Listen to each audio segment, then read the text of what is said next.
গোলাপ, গাঁদা, Jinia, dahlia, bougainvillea সহ নানা বাহারি ফুলে এখন চোখ জুড়াচ্ছে পথচারীদের। বিশেষ করে সকাল ও বিকেলে এসব স্থানে ভিড় করছেন দর্শনার্থীরা।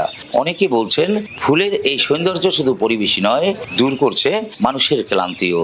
বর্ষাকালে জারুল ফুল ফোটে, কদম ফুল দেখা যায়, কৃষ্ণচূড়া আছে এবং আমাদের বকুল রোড আছে, বকুল রোডে বকুল ফুল ফোটে। দর্শনার্থীরা আমাদের ক্যাম্পাসে ঘুরতে আসে এই ফুলের সিজনগুলোতে ফুল দেখার জন্য, ছবি তোলার জন্য। যারা দর্শনার্থী প্রথমবারের মতো আসেন, হয়তো জীবনে তিনি আর দ্বিতীয়বার আসবেন না, তিনি এখানকার নান্দনিক নিসর্গ দেখে মুগ্ধ হন এবং বিমুগ্ধ নয়নে চেয়ে থাকেন।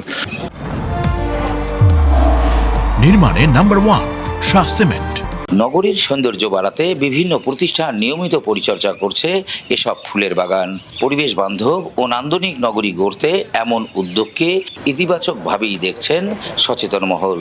প্রতিদিন বিকেলবেলা তারা এখানে পরিদর্শন করতে আসে, বাচ্চা কাচ্চা নিয়ে আমার ফুল দেখতে আসে এবং ছবি তুলতে আসে। এই ফুলের যে সুবাস মানুষের মনকে অনেক ভালো একটা সুগন্ধি দিবে।